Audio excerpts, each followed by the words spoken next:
शैक्षणिक व्हिडिओमध्ये आपले स्वागत. सुधागड एज्युकेशन सोसायटीचे केआ बांठिया माध्यमिक विद्यालय व NN पालीवाला ज्युनियर कॉलेज नवीन पनवेल सादर करीत आहे शैक्षणिक video. Hello friends, today we are going to learn lesson number 6 of science part 2, animal classification. In this lesson we see the history of animal classification, new methods of animal classification and kingdom Animalia किंवा प्राणीसृष्टीतील जे सजीव आहेत त्यांच्याविषयीचा त्यांची लक्षणं किंवा त्याविषयीचा अभ्यास, त्यांच्या शरीराचे रचना यांचा अभ्यास करणार आहोत. Here we already studied the classification of living organisms in earlier classes. The living organisms present around us are mainly plants and animals. आपल्या सभोवताली जे सजीव राहतात त्यांचा प्रामुख्याने वनस्पती आणि प्राण्यांमध्ये समावेश होतो. We have studied the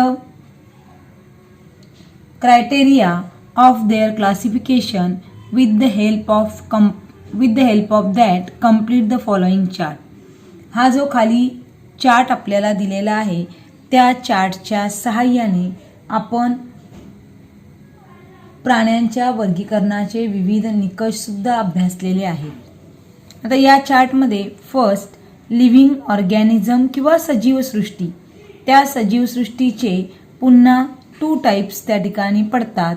एक प्रोकॅरियोट्स, दुसरा यूकॅरियोट्स. आदी केंद्रकी आणि दृश्य केंद्रकी. आदी केंद्रकीमध्ये किंगडम मोनेरा, त्यानंतर दृश्य केंद्रकी किंवा यूकॅरियोट्समध्ये unicellular and multicellular organisms. Unicellular means एकपेशीय, की ज्याच्यामध्ये सगळे फंक्शन्स एकाच पेशीमार्फत पार पाडले जातात. त्याच्यामध्ये पुन्हा जो किंगडम येतो तो म्हणजे प्रोटिस्टा. मल्टीसेल्युलर किंवा बहुपेशीय प्राण्यांमध्ये पुन्हा 2 टाइप्स पडतात. दोज विथ सेल वॉल, ज्यांना पेशी भित्तिका असते, and those are without cell wall, ज्यांना पेशी भित्तिका नसते. वनस्पती पेशी जर आपण बघितली तर वनस्पती पेशीमध्ये तुम्ही 8वीला अभ्यासला आहे किंवा 9वीला, तर पेशी भित्तिका वनस्पती पेशीमध्ये पेशी भित्तिका असते, म्हणजेच they are with cell wall, those are with cell wall and those are without cell wall, म्हणजेच प्राणी. त्याचं किंगडम ॲनिमेलिया किंवा सजीव प्राणीवर्गीय सजीवसृष्टी. आणि याच्यामध्ये वनस्पतीवर्गीय पुन्हा there are 2 types of plants kingdom, that is autotrophs and heterotrophs. स्वयंपोषी आणि परपोषी. स्वयंपोशीमध्ये प्लॅनेटे किंवा वनस्पती वर्गीय सगळ्या ज्या वनस्पती आहेत, आणि ह्याच्यामध्ये कवकवर्गीय वनस्पतींचा समावेश होतो. In our surrounding, we see many types or different variety of plants and animals. Some animals are too small, some are big, some animals are terrestrial, some are aquatic, काही जलीय असतात. Some animals crawl on land, some swims in water, काही जमिनीवरती सरपटतात तर काही पाण्यामध्ये पोहतात. Or some are fly in air. Some animals have scales on skin, whereas some have feathers or hairs. काहींवरती खवले असतात किंवा त्वचा असते, तर काहींच्या त्वचेवरती पिसे आणि केस त्या ठिकाणी असतात. There is huge diversity among the animals too. प्राण्यांच्या बाबतीमध्ये सुद्धा अशी प्रचंड वैविध्यता दिसून येते. आणि सुमारे 7 दशलक्ष किंवा approximately 7 millions of animal species on the earth. In that all animals species it is impossible to study each and every species. However, if groups and subgroups of animals are formed depending upon the similarity and difference, it will make it is very easy to study such a vast variety of animals. आणि यांच्या जर साम्य आणि फरकावर आधारित जर गट तयार केले तर या प्राणीसृष्टीचा अभ्यास करणं सोपं जाईल. Next topic, criteria of new system of classification. प्राणी वर्गीकरणाची नवीन पद्धती. First, grade of organisation. Grades of organisation, रचनात्मक संघटन. Body of animals is made up of cell. In case of multicellular animals, many cells are performing different functions in their body, while in unicellular animals, as their body is made up of single cell, all functions are performed by same cell only. Body organization of unicellular animals is referred as protoplasmic grade of organisation. की आपल्याला माहिती आहे multicellular organism जे आहेत त्यांच्या शरीराचं कार्य हे वेगवेगळ्या पेशींमार्फत पार पाडलं जातं. तर जे काही युनिसेल्युलर ऑर्गॅनिझम्स आहेत त्यांच्या शरीराचे कार्य एकाच पेशीच्या मदतीने चालतात. एकपेशीय प्राण्यांच्या शरीराचं संघटन जे असतं ते प्रोटोप्लाझ्मिक संघटन किंवा जीवद्रव्य स्तर त्या ठिकाणी असतो. हा जो आहे युनिसेल्युलर ऑर्गॅनिझम्स, अमिबा आणि paramecium, they perform all functions by a single cell and that is called as unicellular organisms. They shows the protoplasmic grade of organisation. जीवद्रव्य संघटन स्तर या ठिकाणी असतो. But in multicellular animals, if tissue are not formed, the body organization is called as cellular grade organization. For example, phylum Porifera. ह्याच्यामध्ये आपल्याला cellular grade organisation बघायला मिळतं की ज्याच्यामध्ये पेशी असतात परंतु उती तयार होत नाही, टिश्यू फॉर्मेशन होत नाही. तिथे आपल्याला या प्रकारचं पेशी स्तर दिसतं. पॉरिफेरा किंवा रंध्रीय वनस्पती ज्या असतात त्यांचा समावेश होतो. In case of some animals, cells some come together to form tissue with the help of which all the body functions are perform. Such animals shows cell tissue organisation. For example, animals like Cnidaria, flatworm shows tissue organ grade organization. In the type of organization, tissue are organized to form some organs. However, complete organ system not developed. काही प्राणी जे असतात त्या प्राण्यांच्या शरीरामध्ये उती तयार होतात. या उतींच्या मदतीने शारीरिक क्रिया पार पाडल्या जातात. अशा प्रकाराला पेशी उती स्तर संघटन असं म्हणतात किंवा सेल टिश्यू ग्रेड ऑर्गनायझेशन म्हणतात. निडारिया संघातील प्राण्यांचा समावेश याच्यामध्ये होतो. तर उती अवयव टिश्यू ऑर्गन ग्रेड ऑर्गनायझेशन हे फॉर एक्झाम्पल फ्लॅटवर्ममध्ये काही उती एकत्र येऊन अवयव तयार होतात. But there is not complete organ system. पूर्ण अवयव संस्था विकसित झालेली नसते.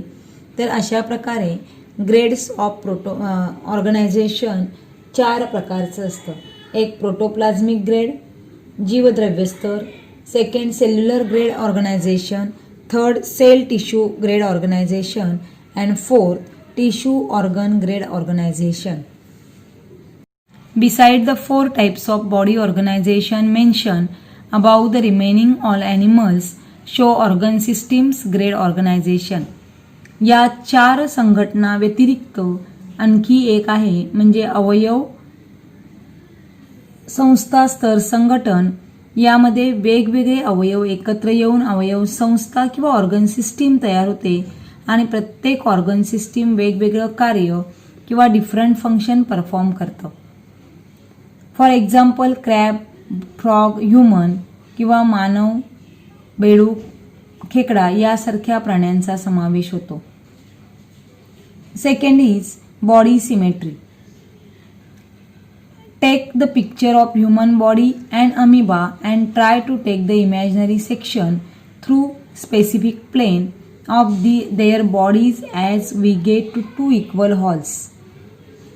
In imaginary sense, if the body of animal is cut through the imaginary axis of the body, it may or may not produce two equal holes depending upon the property. There are different types of animal body. जर एखाद्या विशिष्ट अक्षातून काल्पनिक शरीराचा छेद घेतला तर त्या शरीराचे दोन भाग समान होतात किंवा नाही या गुणधर्मावर आधारित प्राण्यांच्या शरीराचे विविध प्रकार पडतात. First is asymmetrical body.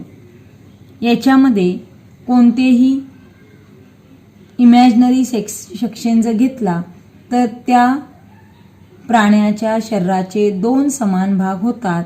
For example amoeba, paramecium किंवा sponge. In case of such a body there is no any such a imaginary axis of the body through which we can get two equal halves. Second is radial symmetry किंवा त्यालाच अरीय सममिती असे म्हणतात. यामध्ये शरीराच्या कोणत्याही बरोबर मध्य अक्षातून दोन प्रतलात जर छेद घेतला तर दोन समान भाग पडतात. फॉर एक्झाम्पल तारामासा किंवा starfish. Third one bilateral symmetry. In this type of body, there is only one such imaginary axis of body through which we can get two equal holes. For example, insect, fish, frog, birds, man or human. There are three types of body symmetry: asymmetrical, radial and bilateral symmetry. Then next one is germ layer किंवा त्याला आपण जननस्तर, आद्यस्तर असं म्हणतो. ते प्रामुख्याने diploblastic आणि triploblastic असतात. In case of multicellular animal, germ layers are form during the initial period of their embryonic development and from those germ layers only different tissue are form in the body. In case of some animals, only two germ layers, endoderm and ectoderm, are formed. All cnidarians. In most of all the remaining animals, three germ layers are formed: mesoderm, besides endoderm and ectoderm. दोन प्रकारचे generally layers दिसून येतात, पण काही प्राण्यांमध्ये endoderm आणि ectoderm म्हणजे आतला स्तर आणि बाहेरचा स्तर, बाह्य स्तर यांच्यामध्ये मध्यस्तर किंवा मिझोडर्म दिसतो. Body cavity is the another character for classification of animal. Body cavity is also called as coelom. Cavity between the body and internal organs is called as body cavity or coelom. In case of multicellular animal, during the initial period of the embryonic development, body cavity is formed from either mesoderm or gut. बहुपेशीय प्राण्यांमध्ये भ्रूणावस्थेतील वाढीच्या काळात मध्यस्तरापासून किंवा आतड्यांपासून देहगुहा किंवा body cavity तयार होते आणि ही body cavity वलयी प्राणी संघ किंवा त्यालाच आपण ॲनिलिडा असं म्हणतो, त्या ॲनिलिडा प्राण्यांच्या शरीरामध्ये किंवा त्यानंतरचे जे सगळे संघ आहेत त्यांच्यामध्ये तयार होते. अशा प्राण्यांमध्ये सत्य देहगुहा किंवा युसिलोमेट असं त्यांना म्हटलं जातं. आणि काही प्राणी जे असतात त्यांच्या शरीरामध्ये देहगुहा नसते किंवा बॉडी कॅव्हिटी नसते. For example, the animals like Porifera, Cnidaria and Platyhelminthes phylum, they does not consist the body cavity, therefore these animals are called as acoelomate.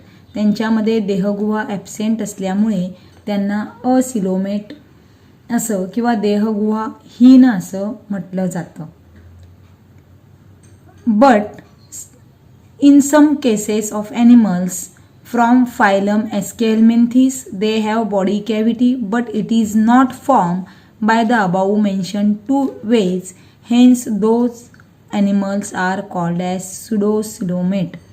की काही प्राणी किंवा गोलकृमींच्या नंतरचे जे प्राणी आहेत त्यांच्यामध्ये देहगुहा असते, परंतु ती वर नमूद झालेल्या किंवा मिझोडर्मपासून किंवा आतड्यापासून तयार होणाऱ्या अशा पद्धतीची नसते, म्हणून तिला स्युडोसिलोमेट किंवा खोटी फसवी देहगुहा असं म्हणतात. Next character that is the body segmentation. खंडीभवन.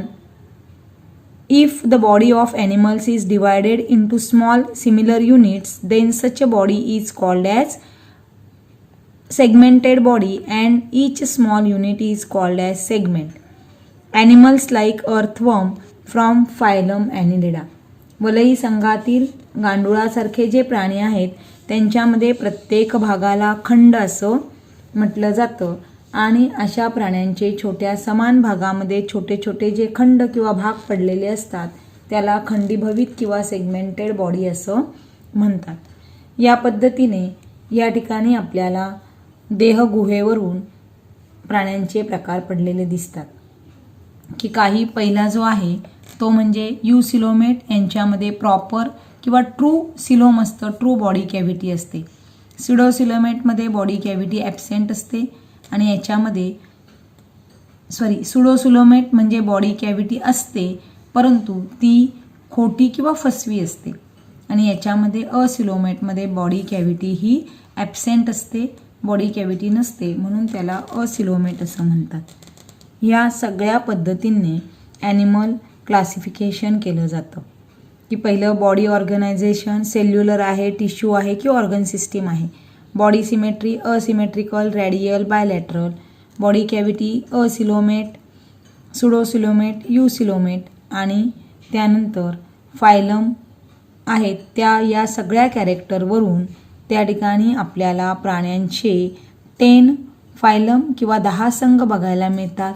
पहिला पोरिफेरा, सेकंड निडारिया, तिसरा प्लॅटीहेल्मिन्थिस, चौथा aschelminthes, annelida, 6th one arthropoda, 7th mollusca, echinodermata, hemichordata and chordata. These are the 10 phylums or these are the 10 types of classification of animals.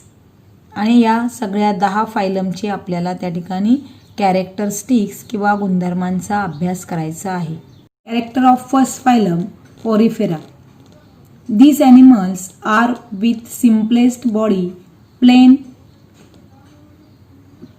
and are called sponges. They bear numerous pores on their body. Those pores are called as ostia and oscula. या संघातले जे प्राणी असतात त्यांची शरीर रचना साधी असते, त्यांना स्पॉन्ज किंवा स्पंज असं म्हणतात.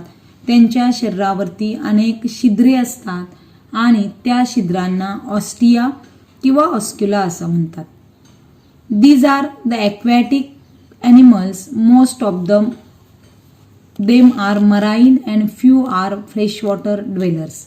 की बहुतेक प्राणी हे समुद्रात आढळणारे असतात पण काही क्वचित हे आपल्याला गोड्या पाण्यात सुद्धा आढळतात. तिसरं कॅरेक्टर आहे most of the animals have asymmetrical body. असममित शरीर या प्राण्यांचं असतं. These animal have special type of collar cells or special types of cells called as collar cells. These animals are always attached to the substratum. त्या प्राणी कायम एखाद्या सबस्ट्रॅटमला किंवा आधाराला अटॅच असतात. They do not show locomotion. त्यांच्यामध्ये हालचाल दिसून येत नाही. Therefore, they are called as sedentary animals. किंवा त्या प्राण्यांना स्थानबद्ध प्राणी असे म्हणतात. The sponge body is supported by spicules or spongin fiber. Spicules are made up of calcium carbonate और सिलिका. या प्राण्यांच्या शरीरावर कंटिकाचा किंवा शुकिकांचा किंवा स्पॉन्जिनच्या तंतूंचा आधार असतो आणि ते तंतू हे कॅल्शियम कार्बोनेटचे किंवा सिलिकाचे बनलेले असतात. सेकंड कॅरेक्टर आपण बघितलं. First character, the pores are called as ostia and oscula. Ostia, the animals feed upon small organism and taken in their body along with water. Water is taken through ostia and given out through oscula. ऑस्क्युलाच्या सहाय्याने हे प्राणी अन्न पाण्याबरोबर आपल्या शरीरात घेतात आणि ऑस्क्युला बरोबर नको असलेले घटक पदार्थ बाहेर टाकतात. These animals are reproduced by budding and asexual method or bisexual method. यांच्यामध्ये लैंगिक प्रजननाने मुकुलायन पद्धतीने अलैंगिक प्रजननामध्ये मुकुलायन या पद्धतीने किंवा लैंगिक प्रजननाने सुद्धा पुनरुत्पादन होतं. They have good ability of regeneration. त्यांच्यामध्ये पुनरुद्भवन क्षमता मोठ्या प्रमाणावर असते. Examples of these phylum, that is the Sycon, Euspongia, or it is also called as bath sponge, Hylonemma यासारखे जे उदाहरणं आहेत ते या संघात येतात. आपले हक्काचे मराठी चॅनल रायगड ओवी न्यूज चॅनल, सदैव आपल्यासोबत रायगड ओवी न्यूज चॅनल. नेहमी पाहत रहा, लाईक करा, सबस्क्राईब करा आणि बेल आयकॉनवर क्लिक करायला विसरू नका.